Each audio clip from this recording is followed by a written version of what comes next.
Bueno, y otro medio de transporte del que le hemos platicado en los últimos días aquí, pues son los famosos monopatines, y es que ante la falta de regulación en su uso, pues los vecinos de la alcaldía Cuauhtémoc ya están tomando medidas al respecto. Saraí Mariscal nos trae todos los detalles. Vecinos de las colonias Condesa, Cuauhtémoc, Hipódromo y Juárez rechazan a los monopatines y bicicletas sin anclaje y respaldan las medidas que algunos vecinos han implementado, como pintar el código QR para evitar que sean activados y utilizados. Entre los motivos para tomar estas acciones están los accidentes en los que se han visto involucrados estos patines eléctricos, como el ocurrido la madrugada del domingo en la avenida Chapultepec, a la altura de la calle Florencia, donde un hombre murió cuando viajaba a bordo de un scooter y fue embestido presuntamente por un taxi, entre otros lamentables hechos.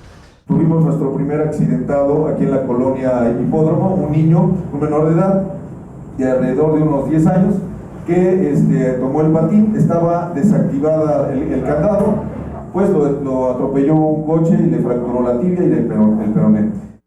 Señalan que son poco claras las reglas de movilidad que rigen actualmente a las empresas que brindan este servicio y dejan de lado los derechos del peatón. Sin embargo, algunos vecinos sí aprueban el uso de los scooters.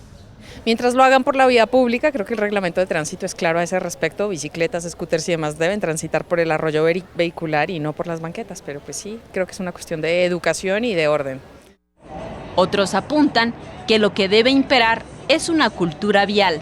Creo que si la gente que los usa no los usa como se debe, pues se vuelve un peligro, ¿no? Como cualquier cosa que no usas bien. Pero a mí no me molestan, me gustan. Creo que es una buena idea y una buena alternativa para moverse. Otra medida que el Comité Fundacional de la Colonia Hipódromo y otras organizaciones locales proponen es recurrir a una consulta ciudadano plebiscito para saber si los vecinos aprueban el uso de este medio de transporte y bajo qué reglamentación. En las imágenes, Manuel Hernández, Saraí Mariscal, 21 Noticias.